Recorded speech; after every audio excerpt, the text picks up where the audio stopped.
കഴിഞ്ഞ വർഷങ്ങളിൽ ആവർത്തിച്ച് വളരെ വിശദമായി പറഞ്ഞതാണ്.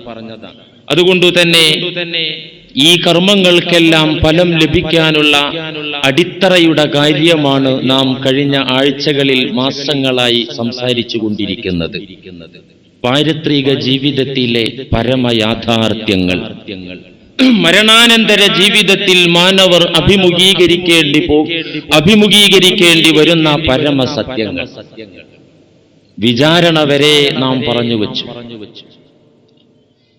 വിചാരണയിലെ പ്രധാനപ്പെട്ട രംഗമാണ് റദ്ദുൽ മലാലിം, അവകാശങ്ങൾ, ബാധ്യതകൾ തിരിച്ചേൽപ്പിക്കുന്ന രംഗം. അക്രമിക്കപ്പെട്ട നിരപരാധിയായ പാവം തന്റെ അക്രമിയുടെ മുഖത്ത് നോക്കി കണക്ക് ചോദിക്കുന്ന ദിവസം, പ്രതികാരം നടപടികൾ ഉണ്ടാകുന്ന ദിവസം. റദ്ദുൽ മലാലിം എന്ന ഹദീസിൽ ആ ദിനത്തെക്കുറിച്ച്, ആ സംഭവത്തെക്കുറിച്ച് പഠിപ്പിക്കുന്നു. പ്രിയമുള്ളവരെ, ആത്മാർത്ഥമായ നിഷ്കളങ്കമായ തൗബ ചെയ്തവർ മാത്രമാണ് ആ വേളയിൽ വിജയിക്കുന്നവർ. തൗബയുടെ മാസമാണ് നമ്മുടെ മുന്നിലുള്ളത്. പാപക്കറകൾ കഴുകി സ്ഫുടം ചെയ്യാനുള്ള വെള്ളമാണ് നമ്മുടെ മുന്നിലുള്ളത്. വ്രതമെന്ന് പറയുന്ന വെള്ളം പാപക്കറകളെ നീക്കാനുള്ള, സംശുദ്ധമാക്കാനുള്ള തെളിനീരാണ്. ആ മാർഗങ്ങൾ നാം സ്വീകരിക്കണമെങ്കിൽ, പാപങ്ങളിൽ നിന്ന് മുക്തരാകണമെന്ന ആഗ്രഹമുണ്ടാകണമെങ്കിൽ ഈ യാഥാർത്ഥ്യങ്ങളെക്കുറിച്ച് വസ്തുനിഷ്ഠമായി നാം ഗ്രഹിച്ചിരിക്കണം. റദ്ദുൽ മലാലിം, ആത്മാർത്ഥമായ തൗബയില്ലാത്തവരെല്ലാം ആ വേളയിൽ അമ്പേ പരാജയപ്പെടും എന്നതൊരു യാഥാർത്ഥ്യമാണ്. وَيَتَدَارَكَ مَا فَرَّطَ مِنْ تَقْصِيرِهِ فِي فَرَائِضِ اللَّهِ وَيَرُدَّ الْمَظَالِمَ حَبَّةً بَعْدَ حَبَّةٍ. അല്ലയോ മനുഷ്യ, മരണത്തിനു മുമ്പ് ഈ ദുനിയാവിൽ ലഭിച്ച ചാൻസ് ഉള്ള സമയത്ത് وَيَتَدَارَكَ مَا فَرَّطَ مِنْ تَقْصِيرِهِ فِي فَرَائِضِ اللَّهِ. നിന്റെ നാഥൻ നിനക്ക് നിർബന്ധമാക്കിയ, നിന്റെ തമ്പുരാൻ നിനക്ക് ബാധ്യതയാക്കിയ കാര്യങ്ങളിൽ നിന്നിൽ വീഴ്ച വന്നിട്ടുണ്ടെങ്കിൽ, കുറവുകൾ വന്നിട്ടുണ്ടെങ്കിൽ ഈ ജീവിതകാലത്തു തന്നെ നീ അതിനു പരിഹാരം കണ്ടെത്തണം. വയറുദ്ദൽ മലാലിമ ഹബ്ബത്തൻ ബഅദ ഹബ്ബത്തിൻ. അവന്റെ ധനം അനർഹമായ നിലയിൽ നീ ഭക്ഷിച്ചിട്ടുണ്ടെങ്കിൽ, അവന്റെ പണം നിനക്ക് അവകാശമില്ലാത്ത വിധത്തിൽ നീ സമ്പാദിച്ചിട്ടുണ്ടെങ്കിൽ, ആ സമ്പാദിച്ചതൊക്കെ ഹബ്ബത്തൻ ബഅദ ഹബ്ബത്തിൻ, ഒരു ധാന്യമണിയും ബാക്കിയാകാത്ത നിലക്ക് അതെല്ലാം തിരിച്ചേൽപ്പിച്ചിട്ട് വേണം നീ മരണപ്പെടാൻ. ബാധ്യത എന്ന് പറയുമ്പോ കടബാധ്യത മാത്രമല്ല. നീ കള്ളത്തരത്തിലൂടെ, വഞ്ചനയിലൂടെ, ചൂഷണത്തിലൂടെ മറ്റുള്ളവരുടെ ധനം കൈക്കലാക്കിയിട്ടുണ്ടെങ്കിൽ അതൊരു ബാധ്യതയാണ്, തിരിച്ചേൽപ്പിക്കണം. സക്കാത്ത് കൊടുത്തിട്ടില്ലെങ്കിൽ എത്ര വർഷമാണ് സക്കാത്ത് കൊടുക്കാത്തതെന്ന കണക്ക് നോക്കിയിട്ട് അതും അവകാശികളായ ആളുകൾക്ക് തിരിച്ചു കൊടുക്കണം. അങ്ങനെ തിരിച്ചു കൊടുക്കുകയാണ് വേണ്ടത്. അല്ലാത്ത പക്ഷം വഇൻ മാത ഖബ്ല റദ്ദിൽ മലാലിം, ഫർളുകളായ കാര്യങ്ങളിൽ വന്ന വീഴ്ച പരിഹരിക്കാതെ, മറ്റുള്ളവന്റെ അവകാശം തിരിച്ചേൽപ്പിക്കാതെ, മറ്റുള്ളവനെ ദ്രോഹിച്ചിട്ടുണ്ടെങ്കിൽ അവനെ കൊണ്ട് മാപ്പ് ചോദിക്കാതെ, വഇൻ മാത ഖബ്ല റദ്ദിൽ മലാലിം, ഈ ബാധ്യതകൾ ജീവിതകാലത്ത് നീ പൂർത്തിയാക്കാതെ, ബാധ്യതകൾ മടക്കി കൊടുക്കാതെ നീ എങ്ങാനും മരിച്ചാൽ അഹാത ബിഹി ഖുസമാഉക, നിന്റെ വാദികളായ ആളുകൾ, നീ നിന്റെ ദ്രോഹമേറ്റവരായ ആളുകൾ, ആരുടെ അവകാശമാണോ നീ പിടിച്ചു പറ്റിയതെങ്കിൽ ആ അവകാശം നഷ്ടപ്പെട്ട ആളുകൾ നിന്നെ വലയം ചെയ്ത് ഹിസാബിന്റെ വേളയിൽ അല്ലാഹുവിന്റെ കോടതിയിൽ നിന്റെ ചാരത്ത് വന്നിട്ട് അഹാത്വ ബിഹി ഖുസമാഉക, നിന്നെക്കുറിച്ചു പരാതി പറയാൻ ഒരുപാട് വാദികൾ നിന്നെ വലയം ചെയ്യും. എന്നിട്ടോ വഹാദാ യഖുദു ബിയദിക വഹാദാ യഖുദു അലാ നാസിയതിക, ഒരാൾ നിന്റെ കൈ പിടിക്കും, മറ്റൊരാൾ നിന്റെ തലയിലെ മുടി പിടിക്കും, കുടുമ പിടിക്കും.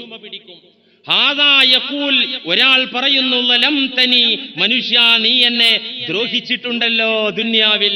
വഹാദാ യഖൂലു ശതംതനി, മറ്റൊരാൾ പറയുന്നു നീ എന്നെ അനാവശ്യമായി തെറി വിളിച്ചിട്ടുണ്ടല്ലോ ഇന്ന ദിവസം ഇന്ന ഭാഗത്ത് വെച്ച്. വഹാദാ യഖൂലു ഇസ്തഹ്സഅത ബി, ഒരാൾ പറയുന്നത്, കൈ പിടിച്ച് പറയുന്നത് നീ എന്നെ നാണം കെടുത്തിയല്ലോ, നീ എന്നെ പരിഹസിച്ചല്ലോ. വഹാദാ യഖൂൽ, വേറൊരാൾ പറയുന്നത് നീ എന്നെ കുറിച്ച് ഒരുപാട് പരദൂഷണങ്ങൾ പറഞ്ഞിട്ടുണ്ടല്ലോ. ഇങ്ങനെ നിന്നെക്കുറിച്ച് നിന്റെ കാര്യത്തിൽ അല്ലാഹുവിന്റെ കോടതിയിൽ പരാതി പറയാൻ അവരേറ്റ ഉപദ്രവങ്ങളുടെ അക്രമങ്ങളുടെ കണക്കും കയ്യും പറഞ്ഞിട്ട് അഹാത്വ ബിഹി ഖുസമാഉഹു, ഈ മനുഷ്യന്റെ വാദികൾ അവനെ വലയം ചെയ്യണം. ആദ്യമായി വിചാരണ ഘട്ടത്തിൽ വരുന്ന വാദിയും പ്രതിയും ആരാ? ഖാല റസൂലുള്ളാഹി സ്വല്ലല്ലാഹു അലൈഹി വസല്ലം, ഇതൊക്കെ ഞാനും നിങ്ങളും അറിയണം.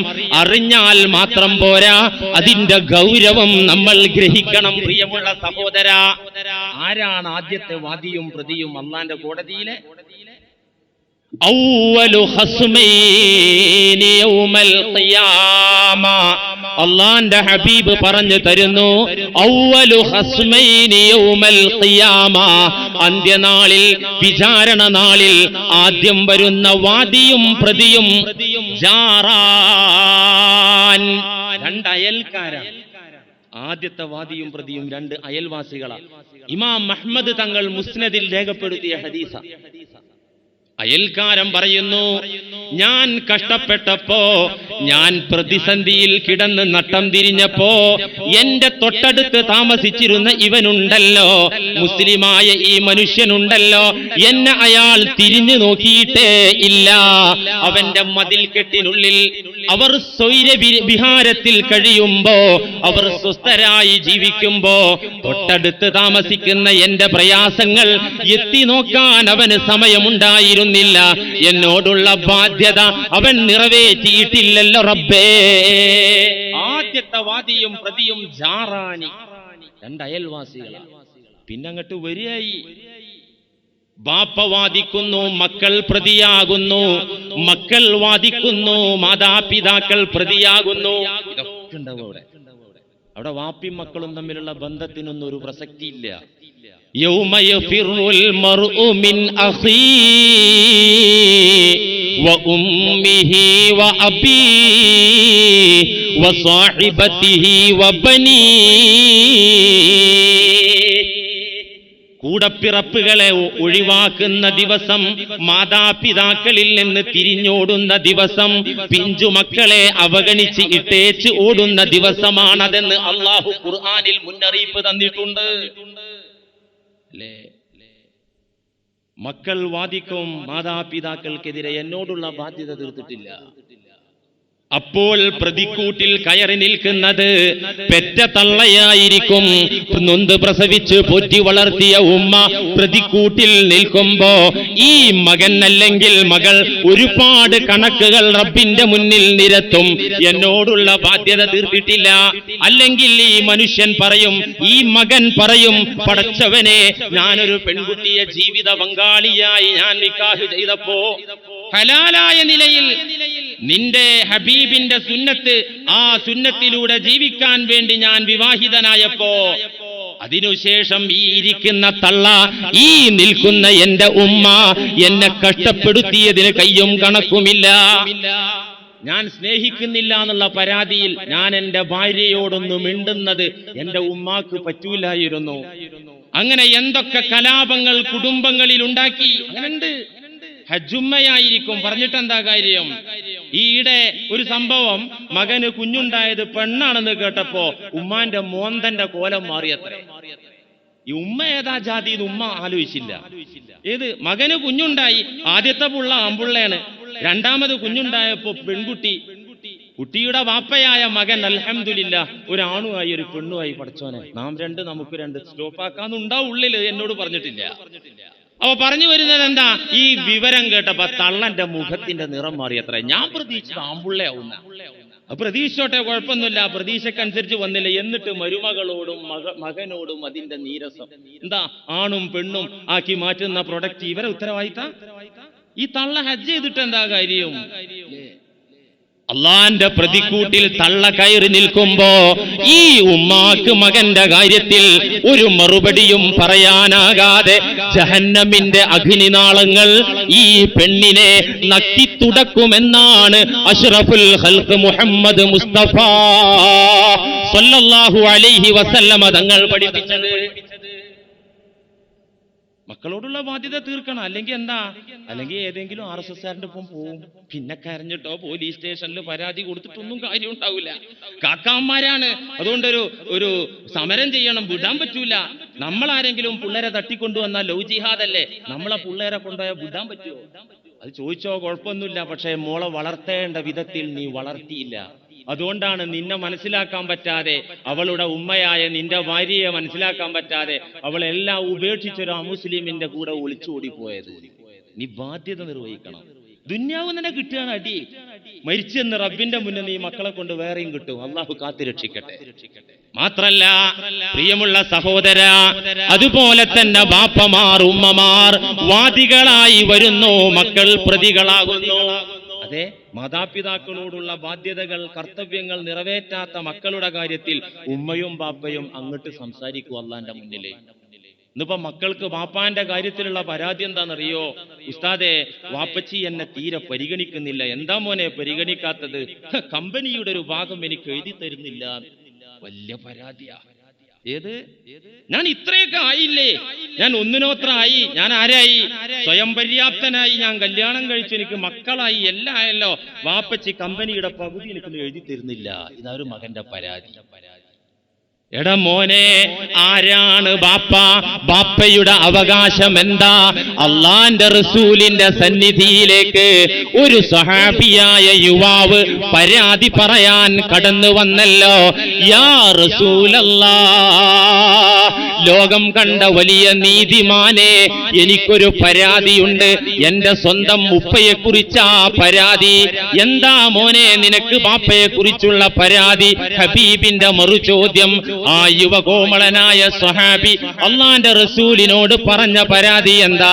ഞാൻ കഷ്ടപ്പെട്ട് സമ്പാദിച്ച ധനമൊക്കെയും, ഞാൻ കഠിനാധ്വാനം ചെയ്ത് സ്വരൂപിച്ച ധനമൊക്കെയും എന്റെ ബാപ്പ കൈയടക്കി വെച്ചിരിക്കുകയാണ് ഹബീബേ. ഞാൻ പണിയെടുത്ത് കഷ്ടപ്പെട്ടുണ്ടാക്കിയ പണം എന്റെ ബാപ്പ കസ്റ്റഡിയിൽ വെച്ചിരിക്കുക, എനിക്ക് തരുന്നില്ല. ഇതാ പരാതി. ന്യായമായ പരാതിയാ. ഇന്ത്യൻ കോടതികളിൽ കേസ് കൊടുത്താൽ ചിലപ്പോ ആ കേസിൽ മകൻ അനുകൂലമായി വിധിയുണ്ടായേക്കാം. ലോകം കണ്ട നീതിമാൻ അള്ളാന്റെ ഹബീബ് ആ ചെറുപ്പക്കാരനോട് പറഞ്ഞതെന്താന്നറിയോ? എന്തടാ നിന്റെ പരാതി? അന്തവ മാലുകലി അബീക്, നിന്റെ ധനമെന്നല്ല, നീ തന്നെ നിന്റെ ഉപ്പയുടേതാ, നീ തന്നെ നിന്റെ ഉപ്പാന്റെതല്ലേ, പിന്നല്ലേ നിന്റെ പണം. ഓടാവിടുന്ന് ഇറങ്ങിയിട്ട്. റസൂലുള്ളാഹി സ്വല്ലല്ലാഹു അലൈഹി വസല്ലം ശകാരിച്ചു വിട്ടു. ഹദീസിൽ കാണാം. കമ്പനിയുടെ പകുതി തന്നില്ല, എന്റെ കാര്യത്തിൽ ശ്രദ്ധല്ല, എന്തൊക്കെ പരാതിയാ, പച്ചക്ക് പറഞ്ഞടക്കുക. ആലോചിക്കേണ്ട വിഷയമാണ് പ്രിയമുള്ളവരെ. ഇങ്ങനെ നാനാഭാഗത്ത് നിന്ന് വാദികൾ നമ്മെക്കുറിച്ച് പരാതി പറയാൻ വന്ന് വളയുമ്പോ വഅന്ത മുതഹയ്യിറുൻ മിൻ കസറതിഹിം, ആർക്ക് മറുപടി കൊടുക്കണമെന്നറിയാതെ തളർന്ന് പരവശരായി മനുഷ്യമക്കൾ നിലകൊള്ളുന്ന ദിവസം. ആർക്കാ മറുപടി കൊടുക്കുക? എല്ലാവർക്കും പരാതിയാണ്. എല്ലാവരും നമ്മെക്കുറിച്ച് അള്ളാഹുവിനോട് പരാതി പറയാണ്. അക്രമത്തിന്റെ പേരിൽ, അനീതിയുടെ പേരിൽ, കർത്തവ്യ നിർവഹണത്തിൽ വന്ന വീഴ്ചകളുടെ പേരിൽ പരാതി പറയുമ്പോ വഅൻത മബ്ഹൂതുൻ മുതഹയ്യിറും മിൻ കസറതിഹിം, ആ പരാതിക്കാരുടെ ആധിക്യം കാരണം നീ പരിഭ്രമിച്ച് വിഷണ്ണനായി നിലകൊള്ളുന്ന ദിവസമാണ് അന്ന്. അപ്പോഴാണ് അല്ലാഹുവിന്റെ പ്രഖ്യാപനം വരുന്നത്. എന്താ പ്രഖ്യാപനം? അൽ യൗമ തുജ്സാ കുല്ലു നഫ്സിൻ ബിമാ കസബത് ലാ ളുൽമൽ യൗം. ഖുർആന്റെ ആയത്താ. ഇതൊക്കെ ഈ പ്രഖ്യാപനമൊക്കെ ഇന്ന് നമ്മളോട് പറഞ്ഞു തന്നിട്ടുണ്ട്. എന്താ പറയുന്നത്? അൽ യൗമ തുജ്സാ കുല്ലു നഫ്സിൻ ബിമാ കസബത് ലാ ളുൽമൽ യൗം. ഈ ദിവസം ഓരോരുത്തരും ചെയ്തത് അളന്ന് കീറി മുറിച്ച് കണക്കാക്കിയിട്ട് അതിനുള്ളത് കൊടുക്കുന്ന ദിവസമാണ്. ലാ ളുൽമൽ യൗം. ഈ ദിവസം അക്രമം നടക്കൂല. ദുന്യാവിൽ സ്വാതന്ത്ര്യത്തിന്റെ ലോകമായിരുന്നു, അനീതിയും അക്രമവും കാണിക്കാൻ പഴുതുള്ള ലോകമായിരുന്നു. എന്നാൽ ലാ ളുൽമൽ യൗം, ഇവിടെ അക്രമമില്ല. എന്റെ ഭാഗത്ത് നിന്ന് അക്രമമില്ല, ഇവിടെ ആർക്കും അക്രമം കാണിക്കാൻ പറ്റൂല. പാവപ്പെട്ട മനുഷ്യന്മാരെ യാതൊരു മനസാക്ഷിയുമില്ലാതെ ഉപദ്രവിക്കുന്ന തെമ്മാടികളെ, അക്രമികളെ കാണുമ്പോ നമുക്കൊക്കെ തോന്നിപ്പോകും, അല്ലാഹു ഈ തെമ്മാടിക്കെന്താ സൗഖ്യം വിധിച്ചിരിക്കുകയാണോ? ഈ തോന്നിയാസൊക്കെ ചെയ്തിട്ട് പാവപ്പെട്ടവരെ ഇങ്ങനെ ഉപദ്രവിച്ചിട്ട് ജീവിക്കുമ്പോ ഈ മനുഷ്യൻ എന്ത് സുഖ. ആ മനുഷ്യന്റെ കരുത്തിനൊരു ചോർച്ചയില്ല, അധികാരത്തിനൊരു കുഴപ്പമില്ല, സുഖമായിട്ട് ജീവിക്കുന്നുണ്ടല്ലോ. എന്താ ഇത്? അല്ലാഹ് അതിന് മറുപടി പറഞ്ഞു, വലാ തഹ്സബന്നല്ലാഹ ഗാഫിലൻ അമ്മാ യഅമലുൽ ളാലിമൂൻ. സൂറത്ത് ഇബ്രാഹീമിന്റെ 42-ാമത്തെ ആയത്തിൽ അല്ലാഹ് പറഞ്ഞു, വലാ തഹ്സബന്നല്ലാഹ ഗാഫിലൻ അമ്മാ യഅമലുൽ ളാലിമൂൻ. ഈ കടുത്ത ധിക്കാരികൾ, അക്രമികൾ, അവർ ചെയ്യുന്ന അപരാധങ്ങൾ അല്ലാഹു കാണുന്നില്ല എന്ന് നിങ്ങളാരും തെറ്റിദ്ധരിക്കരുത്. അല്ലാഹു അവരുടെ പ്രവർത്തനങ്ങൾ മനസ്സിലാക്കുന്നില്ല, പ്രവർത്തനങ്ങളെക്കുറിച്ച് അവൻ അശ്രദ്ധനാണെന്ന് നിങ്ങളാരും തെറ്റിദ്ധരിക്കരുത്. അല്ലാഹു കാണുന്നുണ്ട്.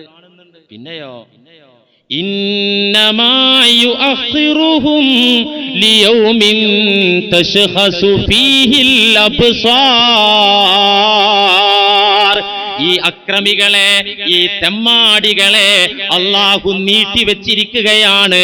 അവരുടെ കാര്യം തീരുമാനിക്കാൻ മാറ്റിവെച്ചിരിക്കുകയാണ്. ലിയൗമിൻ തശ്ഖസു ഫീഹിൽ അബ്സാർ. കണ്ണുകൾ തുറിച്ചു നോക്കുന്ന, കണ്ണുകൾ ദൃഷ്ടികൾ മേൽപോട്ടുയർത്തി തുറിച്ചു നോക്കുന്ന ആ ദിവസത്തിലേക്ക് തീരുമാനിക്കാൻ വേണ്ടിയിട്ട് അല്ലാഹു അങ്ങ് മാറ്റിവെച്ചിരിക്കുകയാണ്. മുഹ്തിഈന മുഖ്നിഈ റൂസഹും. ഭയന്നുകൊണ്ട്, പേടിച്ച് വിറച്ചുകൊണ്ട് അവരുടെ കണ്ണു മാത്രമല്ല തലയും അവർ ഉയർത്തിപ്പിടിച്ചിരിക്കുകയാണ്. കണ്ണും തലയും മേൽപോട്ട്. ഖുർആനാണ് ഈ പറയുന്നത്. ലാ യർതദ്ദു ഇലൈഹിം തർഫുഹും.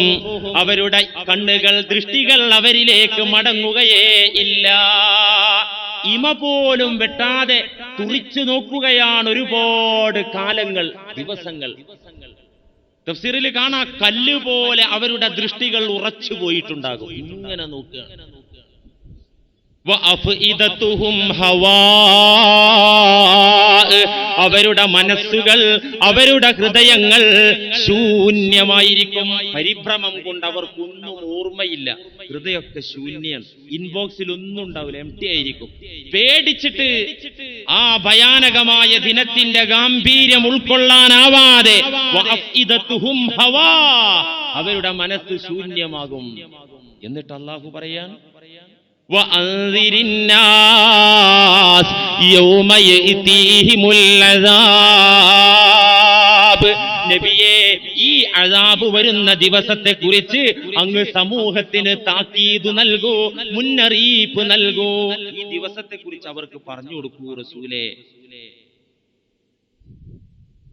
ആ ദിവസം ദുൽമിന് ഇരയായ, അക്രമത്തിനിരയായ ആളുകൾ വന്നിട്ട് ബാധ്യത ചോദിച്ചു വരുന്ന വാദികൾക്ക് മുമ്പാകെ കണക്ക് പറയാനാകാതെ, അവരുടെ അവകാശം തിരിച്ചേൽപ്പിക്കാനാകാതെ ഒരുപാട് നമസ്കാരങ്ങളും നോമ്പുകളും ദാനധർമ്മങ്ങളുമായി മരിച്ചു ചെന്ന് അള്ളാഹുവിന്റെ കോടതിയിൽ നിന്ന ആ മനുഷ്യൻ, മുസ്ലിമായ മനുഷ്യൻ, ഈ അവകാശികൾ വന്ന് ചോദിച്ച് അവർക്കൊക്കെ കൊടുത്തിട്ട് നരകക്കുണ്ടാരത്തിലേക്ക് വീഴുന്ന രംഗവും അള്ളാഹുവിന്റെ റസൂൽ സല്ലല്ലാഹു അലൈഹി വസല്ലം പറഞ്ഞു തന്നിട്ടുണ്ട്.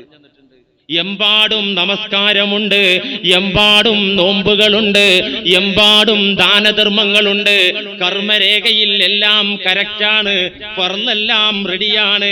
അതിനു പുറമെ സുന്നത്ത് നോമ്പുണ്ട്, സുന്നത്ത് നമസ്കാരങ്ങളുണ്ട്, സുന്നത്തായ ദാനധർമ്മങ്ങൾ കർമ്മ പുസ്തകത്തിലെമ്പാടുമുണ്ട്. ഇങ്ങനെ വന്ന മനുഷ്യൻ ويأتي قد شتم هذا وقذف هذا وأكل مال هذا وسفك دم هذا وضرب هذا.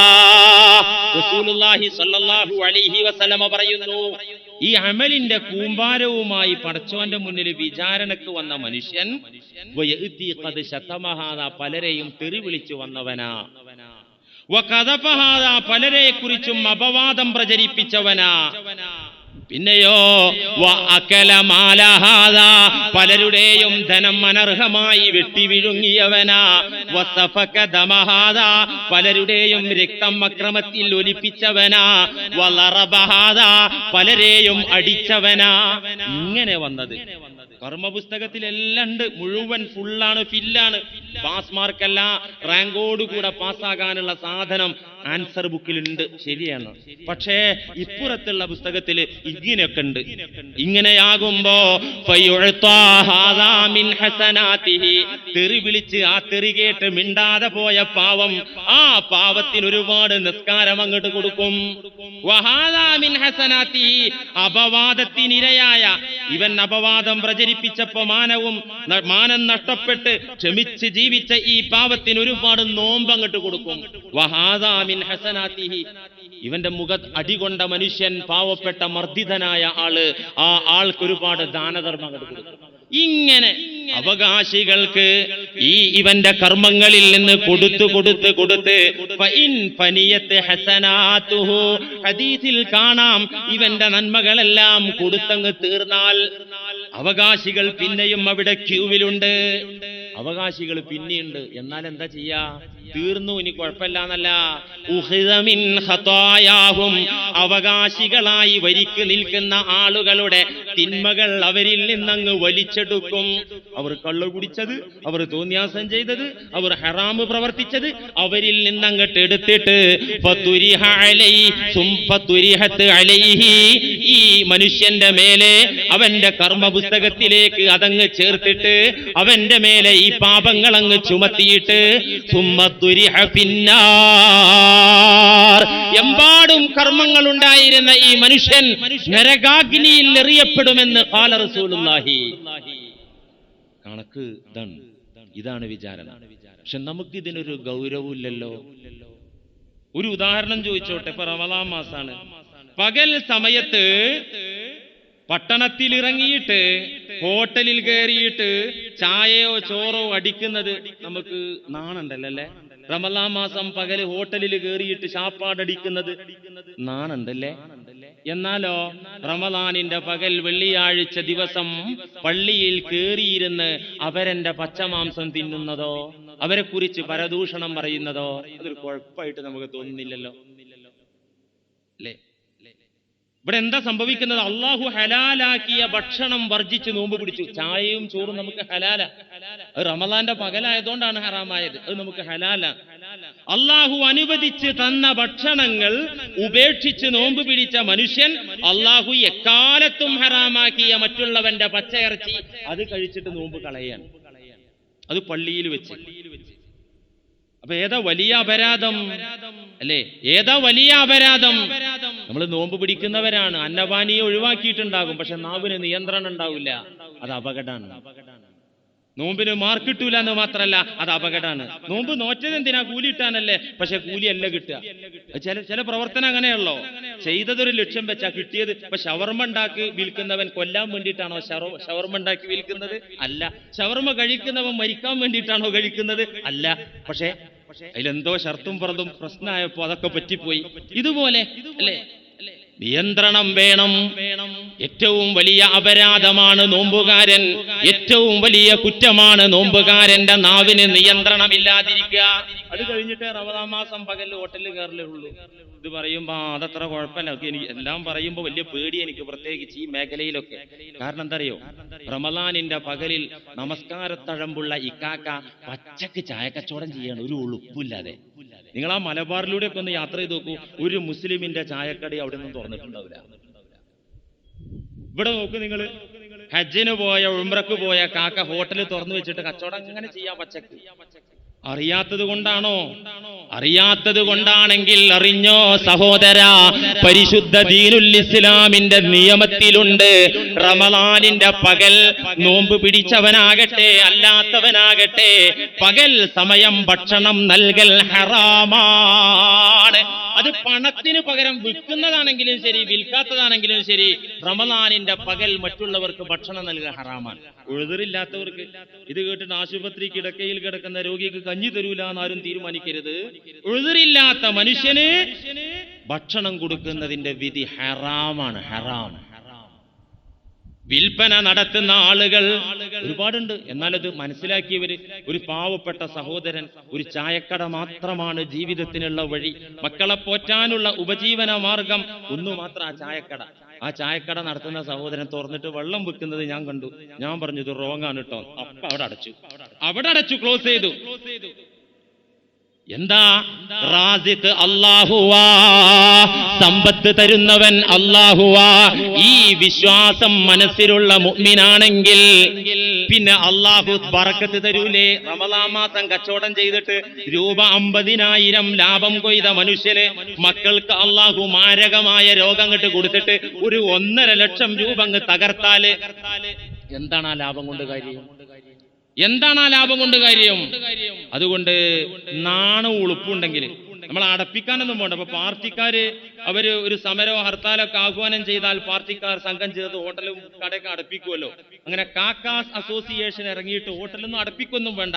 നാണമുള്ള മനുഷ്യനാണെങ്കിൽ ഈ ഏർപ്പാട് നിർത്തിവെക്കുന്നതാണ് നല്ലത്. അത് റമളാനിന്റെ ഹുർമത്തിനെ തകർക്കുന്ന പണിയാണ് സഹോദര. നീയും പലിശക്കാരനും മാറ്റൊന്നുമില്ല, നീയും കള്ളു വിൽപ്പനക്കാരനും മാറ്റുന്നില്ല. നീ ചെയ്യുന്നതും ഹറാമാ, കള്ളു കച്ചവടം ചെയ്യുന്നവനും ഹറാമാ ചെയ്യുന്നത്. ഇതൊക്കെ പറയുമ്പോ ന്യായം ഉണ്ട് കേട്ടോ. എന്താ ന്യായം? യാത്രക്കാർക്ക് നോമ്പ് നിർബന്ധമില്ലല്ലോ മൗലവി. ഇല്ല. രോഗികൾക്കും നോമ്പ് നിർബന്ധമില്ലല്ലോ മൗലവി. ഇല്ല. അവർക്കൊന്നും നോമ്പ് നിർബന്ധമില്ലെങ്കിൽ അവർ ടൗണിലെത്തിപ്പെടുമ്പോൾ കഷ്ടപ്പെടില്ലേ? അവരുടെ കഷ്ടപ്പാട് മാറ്റാൻ എന്തുകൊണ്ട് ഹോട്ടൽ തുറന്നുകൂടാ? നല്ല ന്യായ.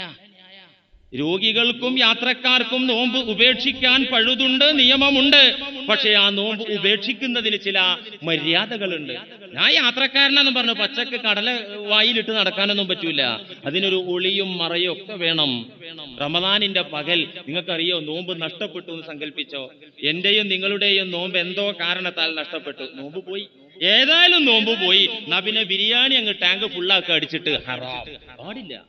നോമ്പ് നഷ്ടപ്പെട്ട മനുഷ്യ, നീ വേറെ ഒരു ദിവസം നോമ്പ് ഖളാ വീട്ടുന്നതോടൊപ്പം ഈ ബാക്കിയുള്ള നഹാർ പകൽ സമയം ഇംസാക്ക് വാജിബാൻ. നോമ്പുകാരനെ പോലെ നീ പിടിച്ചു നിൽക്കൽ നിർബന്ധമാണ്. അത് റമളാനിന്റെ പ്രത്യേകതയാണ്. നോമ്പ് പോയി, ഉറപ്പ നോമ്പ് നഷ്ടപ്പെട്ടു, പക്ഷെ നോമ്പില്ല എനിക്ക്, എന്നാലും ഞാൻ നോമ്പുകാരനെ പോലെ പിടിച്ചു നിൽക്കൽ നിർബന്ധമാണ്. ഈ വക ന്യായവാദമൊന്നും പറഞ്ഞിട്ട് കാര്യമില്ല. അതുകൊണ്ട് പരസ്യമായ വിൽപ്പന ഒരു നിലക്കും ന്യായീകരിക്കാൻ പറ്റൂല. മാത്രല്ല ഇത് വളരെ വിരളല്ലേ മുസ്ലിമീങ്ങളിൽ രോഗികളും യാത്രക്കാരും ഉണ്ടാവുള്ളൂ. മാത്രല്ല അങ്ങനെയുള്ളവർ മുൻകരുതൽ വീട്ടിൽ നിന്ന് തന്നെ കരുതുമല്ലോ. അവർ ഹോട്ടലിൽ കയറൂലല്ലോ. ഇതിപ്പോ കുടുങ്ങുന്ന സമയത്ത് ശവം തിന്നാന്നാ. കുടുങ്ങുന്ന സമയത്ത് ശവം തിന്നാ. ഒരാളൊരു കട തുടങ്ങി, ശവക്കട. ശവങ്ങളെ വിൽക്കുക. എന്തിനാ വെക്കുന്നത്? കുടുങ്ങുന്ന നേരത്ത് കാക്കാമാർക്ക് കഴിക്കാലോ. ഏതെങ്കിലും ആള് നടത്തുവോ? അതുകൊണ്ട് നാണമുണ്ടെങ്കിൽ ഈ പ്രസ്ഥാനം നിർത്തിവെക്കുന്നതാ നല്ലത്. നിസ്കാരമുള്ള കാക്കാമാര് ഞാൻ കണ്ടു. നമസ്കാര തഴമ്പിന്റെ ആ അടയാളമുള്ള ഈ കാക്ക ചായ അങ്ങനെ പറന്നു കൊടുക്കുകയാണ്. ഇത് ഹറാമാണ്, ഹറാമായ നിലയിലുള്ള ധനസമ്പാദനമാണ്. ഈ മാസത്തെ മാനിക്കണം. പ്രിയമുള്ള സഹോദര, ഈ മാസത്തെ പുച്ഛിച്ചാൽ, ഈ മാസത്തിന്റെ ആദരവിനെ തകർത്താൽ അതിനുള്ള ശിക്ഷയും കഠിനകഠോരമാണ്. അള്ളാഹുവിന്റെ ഹബീബ് പ്രാർത്ഥിച്ചു, ജിബ്രീൽ അലൈഹിസ്സലാം പ്രാർത്ഥിച്ചു, മുത്തുനബി മറുപടി പറഞ്ഞു, ഈ മാസം വന്നിട്ട് പാപമോചനം കിട്ടാത്ത ആളുകൾ, ഈ മാസത്തിന്റെ മഹാത്മ്യം ഉൾക്കൊള്ളാത്ത ആളുകൾ, അത്തരക്കാർ അള്ളാഹുവിന്റെ റഹ്മത്തിൽ നിന്ന് ദൂരെയായി പോകട്ടെ, അള്ളാഹുവിന്റെ അനുഗ്രഹം അവർക്ക് കിട്ടാതെയാകട്ടെ എന്ന് ജിബ്രീൽ അലൈഹിസ്സലാം പ്രാർത്ഥിക്കുകയും പുണ്യനബി തങ്ങൾ ആമീൻ പറയുകയും ചെയ്തതാ. ആ ആമീനിൽ പെടണോ? അതുകൊണ്ട് ഇത് സൂക്ഷിക്കേണ്ട സംഗതിയാണ്. ഒരു കാഫിറിന് പോലും കൊടുക്കാൻ പാടില്ല. ഇത് അമുസ്ലിമായ ആൾക്ക് പോലും കൊടുക്കാൻ പാടില്ല. നമ്മുടെ കിതാബിൽ 7ാം ക്ലാസ്സിലെ ഫിഖ്ഹിലുണ്ട്. പിന്നെ മക്കളൊക്കെ 7ലേക്ക് വിടേണ്ട 24 വരെ കോളേജിലേക്കും ഭൗതിക കലാലയങ്ങളിലേക്കും വിട്ടാലോ 7ാം ക്ലാസ് വരെ പോയ എത്ര മക്കളുണ്ട് ഇരിക്കുന്നതിൽ? എത്ര ആളുടെ മക്കൾ 7ാം ക്ലാസ് വരെ പോയവരുണ്ട്? വിവരമില്ല. പിന്നെ എങ്ങനെയാ? അതുകൊണ്ട് അറിയാത്തവർ അറിഞ്ഞോ, ഈ മാസത്തിന്റെ ഹുർമത്ത് അത് മാനിച്ചേ മതിയാകും. പ്രിയമുള്ള സഹോദരന്മാരെ, നമ്മുടെ പ്രവർത്തനങ്ങൾ എല്ലാം അല്ലാഹു എണ്ണിക്കണക്കാക്കിയിട്ട് അവകാശികളായ ആളുകൾക്ക് കൊടുക്കുന്ന രംഗമാണ് നാം പറഞ്ഞത്. എത്ര കർമ്മമാണ്! എല്ലാ കുറ്റങ്ങളിൽ നിന്നും രക്ഷപ്പെട്ട നിലയിൽ എത്ര കർമ്മമാണ് നമ്മുടെ രേഖയിലുണ്ടാവുക. കുറ്റമറ്റ കർമ്മങ്ങൾ എത്ര ഉണ്ടാവുക? എന്തെങ്കിലും കുഴപ്പമുണ്ടാകും. പിശാചിന്റെ ടച്ചിങ് ഇല്ലാത്ത കർമ്മം വളരെ കുറവായിരിക്കും. റിയാ, സുംഅത്ത് പോലത്തെ കുഴപ്പം ഒന്നുമില്ലെങ്കിലും ഭൗതിക ചിന്ത കലർത്തിയ ഇബാദത്ത് ഉണ്ടാവുക. ഇന്ന് ജുമുഅ നിസ്കരിക്കുന്ന ഞാനും നിങ്ങളും 100% ഇഖ്ലാസിൽ അധിഷ്ഠിതമായി ഹുളൂറുൽ ഖൽബോടുകൂടെ, മനസ്സാന്നിധ്യത്തോടുകൂടെ നിസ്കരിക്കാൻ നമുക്ക് പറ്റുമോ? 100% ഇല്ല. അവിടെയും ഇബ്ലീസ് കേറ്റും, ദുന്യാവിന്റെ കാര്യങ്ങൾ കേറ്റും. ഇങ്ങനെ വൈകല്യങ്ങളുള്ള കർമ്മമാണ് എന്റെയും നിങ്ങളുടെയും കർമ്മങ്ങൾ. ഫഇൻ സല്ലമത് ഹസനത്തുൻ വാഹിദത്തുൻ, ഏതെങ്കിലും ഒരു കർമ്മം സംശുദ്ധമാണെങ്കിൽ, പരിപൂർണമാണെങ്കിൽ, കുറ്റമറ്റതാണെങ്കിൽ, അഖദഹാ ഹുസമാഉക, അതാണ് നിന്റെ പ്രതികൾ, നിന്റെ വാദികൾ വന്നു വാങ്ങുന്നത്. നിന്നെ കുറിച്ച് പരാതി പറയുന്ന മനുഷ്യന്മാർ കുഴപ്പമില്ലാത്തേ മേടിക്കുള്ളൂ, കുഴപ്പമുള്ളത് അവർക്ക് വേണ്ട. ഹറാമായ കാര്യങ്ങൾ എമ്പാടും ചെയ്ത അവരനെ കുറ്റം പറയാത്ത ഏത് ദിവസമാണ് എനിക്കും നിങ്ങൾക്കുള്ളത്? ഫർളായ കാര്യങ്ങളിൽ വീഴ്ച സംഭവിച്ചിരിക്കുന്നു, ഹറാമ് നാം അറിഞ്ഞും അറിയാതെയും ശാപ്പിട്ടിരിക്കുന്നു. ഇങ്ങനെയൊക്കെയുള്ള ഞാനും നിങ്ങളും ആ ഹിസാബിന്റെ ഘട്ടത്തിൽ വകൈഫ തർജുൽ ഖലാസ മിനൽ മലാലിമി, വകൈഫ തർജുൽ ഖലാസ മിനൽ മലാലിമി, അല്ലാഹു അവിടെ ഖിസാസ് എടുക്കുമ്പോ, കണക്ക് നോക്കിയിട്ട് നീതിയോടുകൂടെ വിധിക്കുമ്പോ എങ്ങനെ രക്ഷപ്പെടാനാണ് ഞാനും നിങ്ങളും?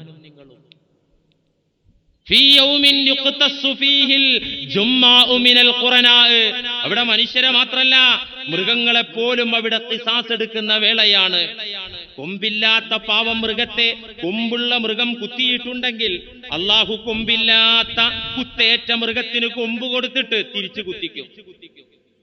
അഹ്മദ് മുസ്നദിൽ രേഖപ്പെടുത്തിയ ഹദീസിൽ കാണാം, അബൂദർ റളിയല്ലാഹു അൻഹു പറയുന്നു, റആ റസൂലുള്ളാഹി സ്വല്ലല്ലാഹു അലൈഹി വസല്ലമ ശാതൈനി തന്തത്തിഖാനി, 2 ആടുകൾ കുത്തുകൂടുന്നത് നബിയും ഞാനും കണ്ടു.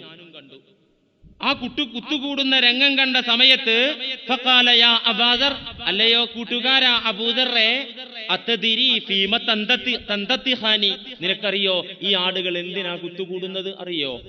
ഖുൽതുല, എനിക്കറിഞ്ഞൂടെ നബിയെ, എന്തിനാണ് ആടുകൾ കുത്തുകൂടുന്നതെന്ന്. ഫഖാല, ഹബീബ് പറഞ്ഞു, വലാകിന്നല്ലാഹ യദിരി, അല്ലാഹ്ക്കറിയാ എന്തിനാണ് ഈ ആടുകൾ കുത്തുകൂടുന്നതെന്ന്.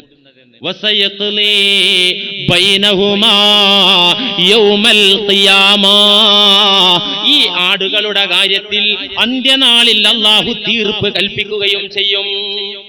കൂടുതൽ കുത്തേറ്റ പാവം മൃഗത്തിന് അവസരം കൊടുക്കും ഈ അക്രമി മൃഗത്തിന് കുത്തി പരിക്കേൽപ്പിക്കാൻ. എന്നിട്ടോ ഇതൊക്കെ കഴിഞ്ഞാല് അവരെ കാര്യത്തില്, കന്നാലികളുടെ കാര്യത്തില് വിധി തീർപ്പ് കഴിഞ്ഞാല് സുമ്മ യഖൂലു കൂനി തുറാബ, എല്ലാ കന്നാലികളോടും ജീവജാലങ്ങളോടും പറയും കൂനി തുറാബ, മണ്ണായിക്കോളൂ. അവർ രക്ഷപ്പെട്ടു. ഈ രംഗം കാണുന്ന നിഷേധിയായ മനുഷ്യൻ ആർത്തു വിളിച്ചുകൊണ്ട് പറയും, അവന്റെ രോദനം ഖുർആൻ തന്നെ പറഞ്ഞിട്ടുണ്ട്, ഞാനും ഈ കന്നാലികളെ പോലെ മൃഗങ്ങളെ പോലെ മണ്ണായി പോയിരുന്നെങ്കിൽ എത്ര നന്നായിരുന്നേനെ. സൂറത്ത് നബയിൽ അല്ലാഹ് പറഞ്ഞല്ലോ, ذلك اليوم الحق فمن شاء اتخذ إلى ربه مآبا إنا أنذرناكم عذابا قريبا يوم ينظر المرء ما قدمت يداه ويقول الكافر يا ليتني كنت ترابا. നബഅ് സൂറത്തിന്റെ അവസാനം അല്ലാഹ് പറയാ, ദാലിക്കൽ യൗമുൽ ഹഖ്. ഇതൊക്കെ മൊയ്ലിയേര് പറഞ്ഞെന്നപ്പോ, പ്രസംഗിച്ചെന്നപ്പോ അത്രമാത്രം ഒന്നും ഉണ്ടാവില്ല. ഇതൊക്കെ ഈ തെമ്മാടിത്തരത്തിൽ നിന്ന് മാറാൻ വേണ്ടി മുസ്ലിയാർ ഇറക്കുന്ന നമ്പറാണെന്ന് നിങ്ങൾ ആരും വിചാരിക്കണ്ട. ദാലിക്കൽ യൗമുൽ ഹഖ്, ഇത് പരമയാഥാർത്ഥ്യമായ ദിനമാണ്, പരമസത്യമാണ് ഇത്. അല്ലാഹു പറയാ, മറക്കണ്ട. ദാലിക്കൽ യൗമുൽ ഹഖ്, ഇത് യാഥാർത്ഥ്യമാണ് ഈ ദിവസം. അതുകൊണ്ട് ഫമൻ ശാ അത്തഖദ ഇലാ റബ്ബിഹി മആബാ, സന്മനസ്സുള്ളവർ, ഉദ്ദേശമുള്ളവര്, രക്ഷപ്പെടണമെന്ന് കൊതിയുള്ളവർ റബ്ബിലേക്ക് മടങ്ങിക്കോളൂ.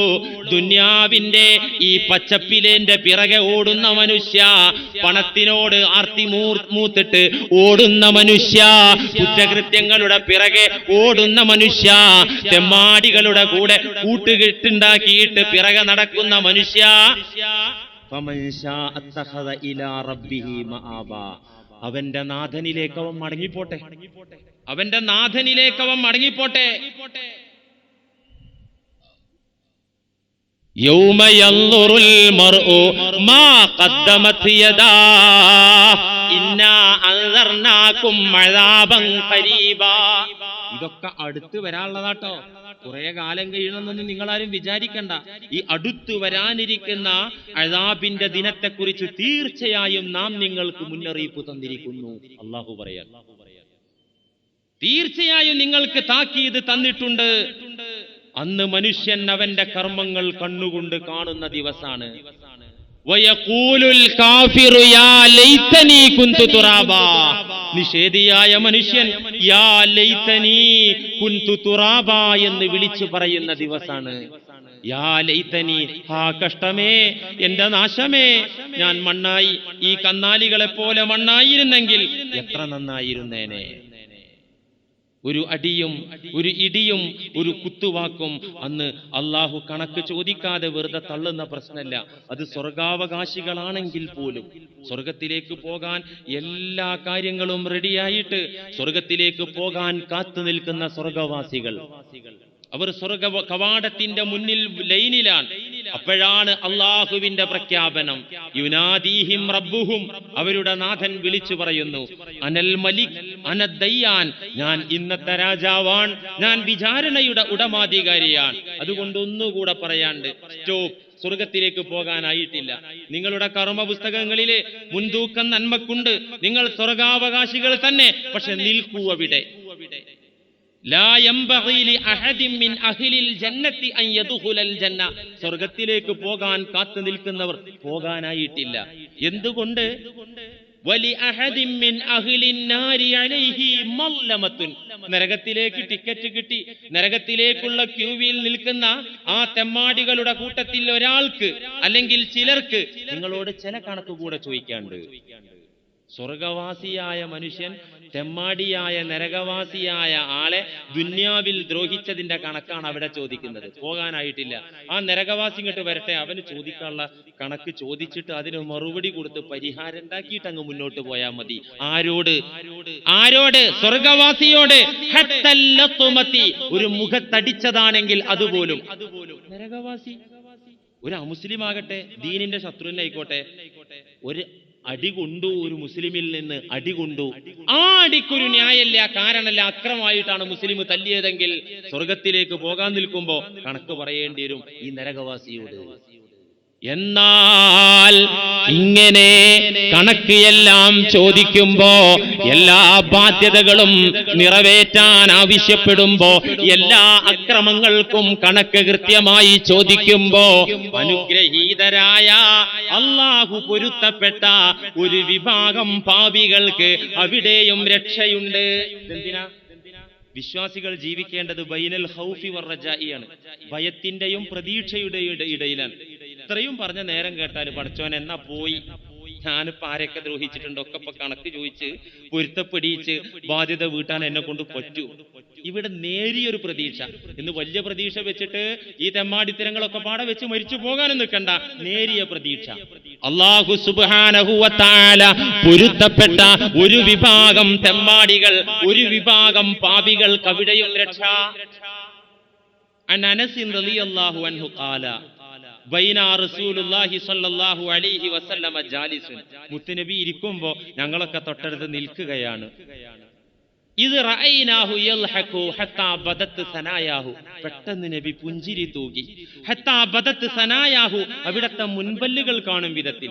ചില സമയത്ത് അണപ്പല്ല് കാണും, നവാജിദ് കാണും തരത്തിൽ ചിരിച്ചിട്ടുണ്ട്, ഹദീസിൽ കാണാം. ഇതങ്ങനെയല്ല, മുൻപല്ല് കാണുന്ന തരത്തിൽ പുഞ്ചിരി തൂകി ഇരുന്നു ഹബീബ്.